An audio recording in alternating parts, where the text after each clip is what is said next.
Las bacterias son microorganismos tan pequeños que no se pueden observar a simple vista, pero sin embargo se encuentran en todos lados, sobre nuestra piel, en los utensilios, en el aire, en el agua o en las materias primas que utilizamos para realizar los alimentos.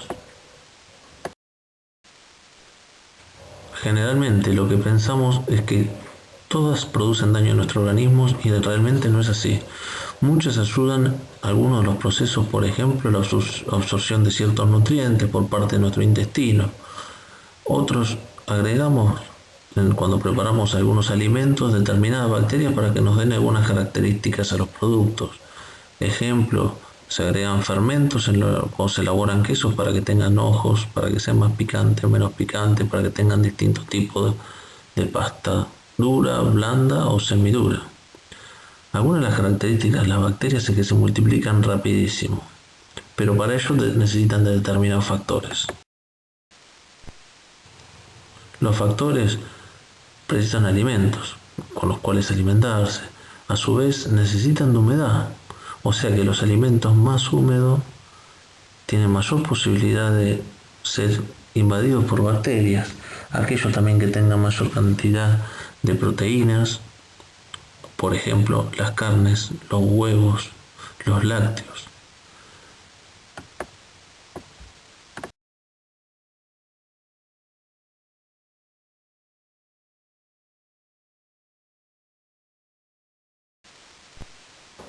Algunas bacterias necesitan de aire, las aeróbicas.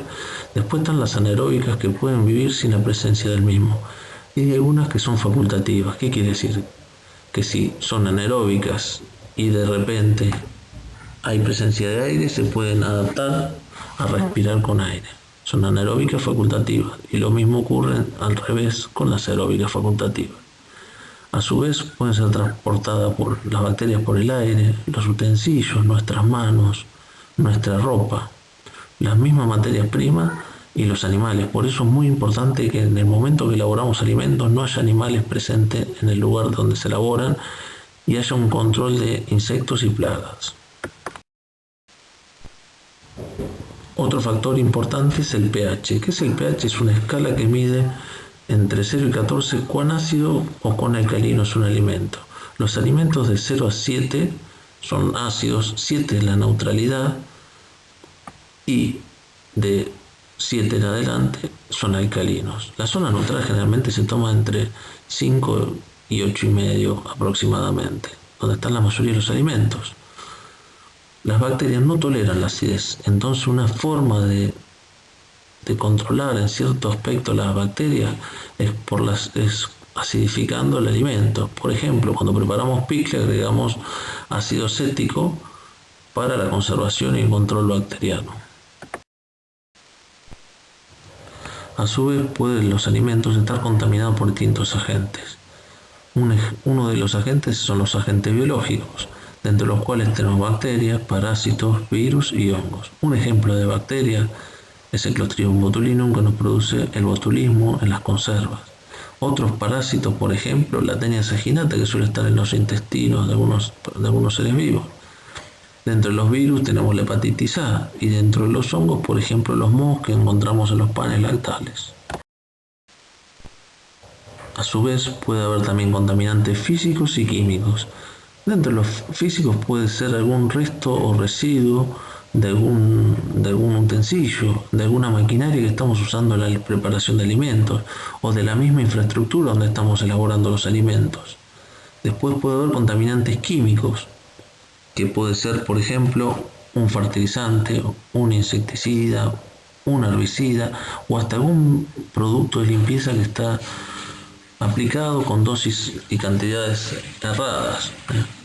Es muy importante que cuando se van a utilizar productos químicos, sobre todo hablando de agroquímicos, que se proceda con un envase que esté cerrado, que no esté adulterado, que tenga la receta, y dentro de la receta nos va a decir desde cuándo se aplica, cuánta cantidad hay que aplicar y en qué condiciones. Si nosotros superamos la cantidad de la dosis o no esperamos el tiempo que se llama tiempo de carencia, que es desde que lo aplicamos hasta que desaparece el producto químico dentro de la planta, puede ser que puede ser o casi seguro va a haber contaminantes químicos.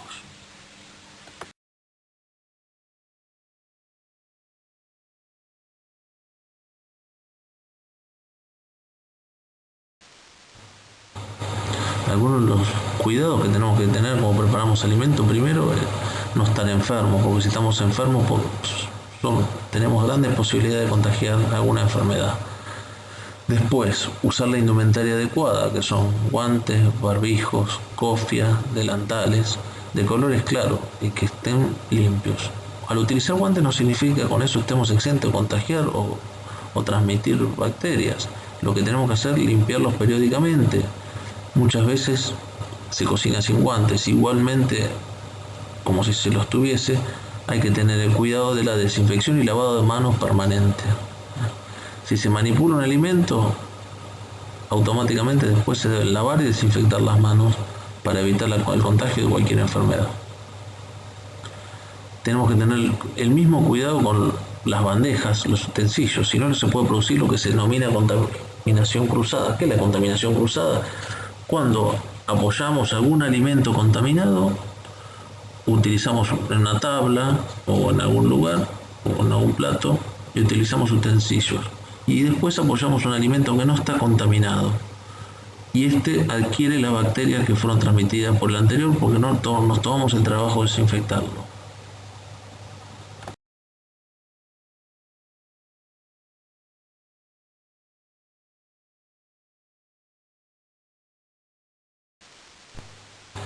También es importante que los alimentos, una vez que los cocinamos, nos aseguremos que se mantengan calientes, porque cuando el alimento desciende a los 65 grados centígrados, pueden aparecer las bacterias. Entonces hay que tratar de mantener esa temperatura hasta lo mayor tiempo posible hasta que uno lo consume.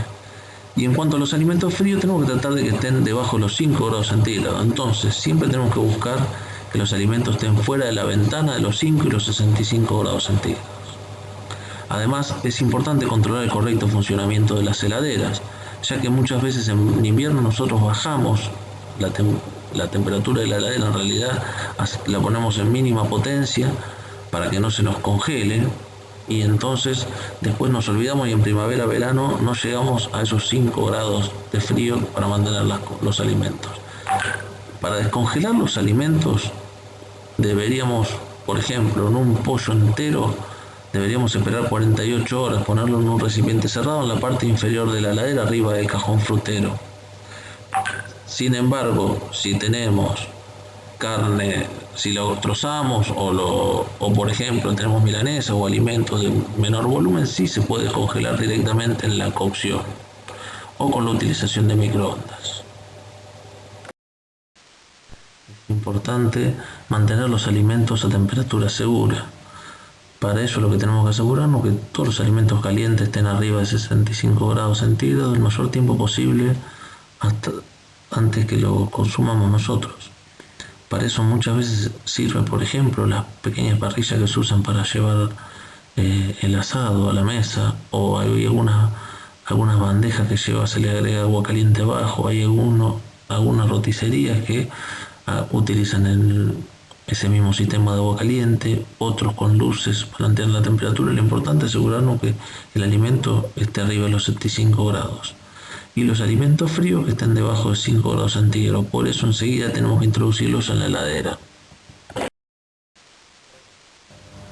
La lavandina es una gran aliada para la desinfección. Por ejemplo, para desinfectar superficies se puede utilizar, si la lavandina es la de 6%, una cucharada de té como para desinfectar 1 litro de agua. Después, si queremos realizar un baldeado con un pocillo de lavandina, alcanza para 20 litros de agua. Después, otro gran desinfectante es el alcohol, que se usa normalmente para faginar los cubiertos en los restaurantes. Para ello se usa 75% de alcohol y un 25% de agua. ¿Qué es lo que produce el agua? Hace que el alcohol no se evapore tan rápido y es un gran desinfectante. Es muy importante controlar la temperatura de la heladera. Sabemos que tiene que funcionar debajo de los 5 grados centígrados, porque a partir de ahí comienza el periodo de desarrollo de la actividad bacteriana.